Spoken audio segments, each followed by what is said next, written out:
सियासत में हर दल का चुनावी गणित अलग होता है, सबके अपने अपने फॉर्मूले होते हैं, इसलिए चुनाव प्रचार के आखिरी पल तक नेता इसके लिहाज से दांव चलते हैं, लेकिन अंतिम बाजी जनता के हाथ में होती है। वोटर जब बूथ पर पहुंचते हैं तो वो अपने नफा नुकसान के हिसाब से फैसला लेते हैं, इसलिए चुनावी नतीजे में सबकी दिलचस्पी बनी रहती है। पहले दौर का मतदान खत्म होने के बाद अब हर दल की तरफ से जीत की दावेदारी तेज है।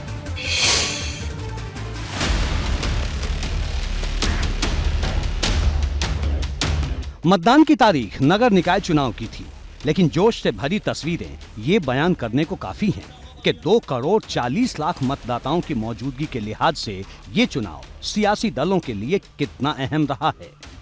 सुबह से ही पहले चरण के नगर निकाय चुनाव में जोश हाई दिखा। गोरखपुर में खुद सीएम योगी मतदान करने पहुंचे। प्रदेश के प्रथम चरण में मतदान करने वाले सभी मतदाताओं से अपील है कि मतदान हमारा केवल अधिकारी नहीं बल्कि कर्तव्य भी है। भारत के महान संविधान वेताओं के द्वारा, संविधान निर्माताओं के द्वारा भारत के प्रत्येक नागरिक को, हर वयस्क मतदाता को यह अधिकार दिया गया है। हम इसका बेहतर उपयोग करें। गोरखपुर में सीएम योगी तो लखनऊ में वोटिंग के लिए दिल्ली से रक्षा मंत्री राजनाथ सिंह पहुंचे।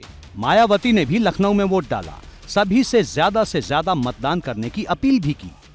हमें पूरा भरोसा है कि हमारी पार्टी को अच्छा रिस्पांस मिलेगा, अच्छा रिजल्ट आएगा हमारी पार्टी का। और इसके साथ ही आज क्योंकि पहले चरण का चुनाव हो रहा है निकाय का, मैं पूरे यूपी में जो पहले चरण से जुड़े हुए मतदाता हैं उनसे मैं पुरजोर अपील करती हूँ कि वो अपना वोट डालने के लिए जरूर निकले, अपना वोट जरूर डालें। भाजपा के प्रदेश अध्यक्ष भूपेंद्र चौधरी लखनऊ से मुरादाबाद पहुंचे। यहां उन्होंने अपना वोट गिराया। केंद्रीय मंत्री एसपी सिंह बघेल ने आगरा में वोट डाला तो यूपी के कैबिनेट मंत्री योगेंद्र उपाध्याय और बेबी रानी मौर्य ने भी। निकाय चुनाव के पहले दौर के मतदान के बीच कई तस्वीरें ऐसी आईं जिसमें वोटरों की लंबी कतारें दिख रही थीं। सभी उत्साह से भरे थे। इसने नेताओं की भी उम्मीदें बढ़ा दी। तब मोदी जी की सरकार 14 में हुई थी और ये 18 में चुनाव हुए थे। 18 में से 4 साल की केंद्र सरकार की योजनाओं का लाभ हुआ था। अब 9 साल केंद्र सरकार की योजनाओं का लाभ मिल रहा है। तब 1 साल की राज्य सरकार की योजनाओं का लाभ मिल रहा था। अब 6 साल राज्य सरकार की योजनाओं को लाभ मिल रहा है। तो इसलिए लाभार्थियों की संख्या बहुत बड़ी है और लाभार्थी मुंह खाता है तो आंखें झुकती हैं। आयुष्मान कार्ड से किसी का इलाज हुआ है तो मोदी जी को आयुष्मान भव कहता है, और किसी का जमीन, दुकान, मकान, प्लॉट सुरक्षित है तो वो योगी जी के बुलडोजर का भी धन्यवाद दे रहा है। इस बीच सियासी वार पलटवार भी सरगर्म रहा। सपा अध्यक्ष अखिलेश यादव ने सरकार और प्रशासन पर गड़बड़ी के आरोप लगाए। भारतीय जनता पार्टी की नियत और मंशा ये है कि बूथ को लूट लें, वोट को लूट लें। कैसी ईमानदार पार्टी है ये, जिसने लोकतंत्र को व्हील चेयर पे पहुंचा दिया। लोकतंत्र को जो बाबा साहब भीमराव अम्बेडकर जी ने संविधान दिया था, उस संविधान की धज्जियां उड़ा रहे हैं लोग। हमें अधिकार उन्होंने तो दिया वोट डालने का। आज हमारे नगर निकाय के चुनाव में वोट को लूट रहे हैं।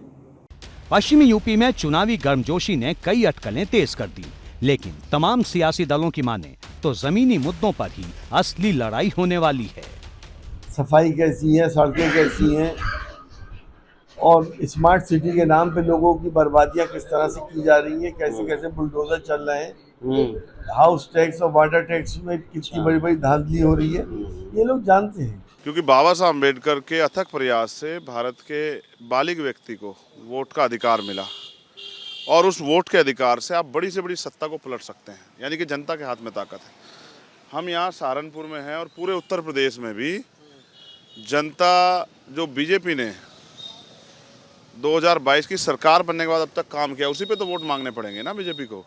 या फिर जो उन्होंने मेयर में, नगर पालिका, नगर परिषद जो उनके पास थी, वो ट्रिपल इंजन का इस बार बात कर रहे हैं। सब ज़्यादा मेयर तो उन्हीं के पास थे। उनमें जो काम किया है उसका पैमाना ये है कि जनता में बड़ा आक्रोश है।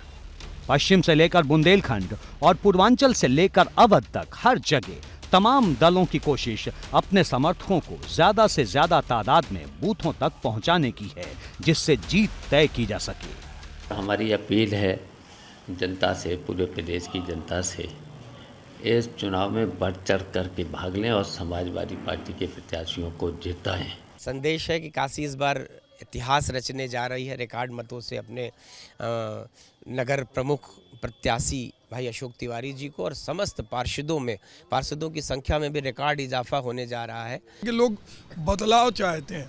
10 साल से भाजपा का महापौर था, ट्रैफिक की समस्या है, कूड़े के ढेर हैं, 28,000 दुकानदारों जिनके लिए प्रोफेशनल कांग्रेस के अमिताभ निगम ने अवेयरनेस कैंपेनिंग की, उनके कनेक्शन नहीं है।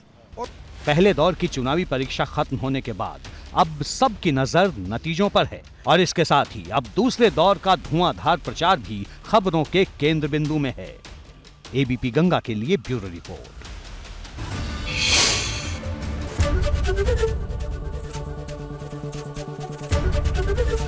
एबीपी गंगा, खबर आपकी, जुबान आपकी।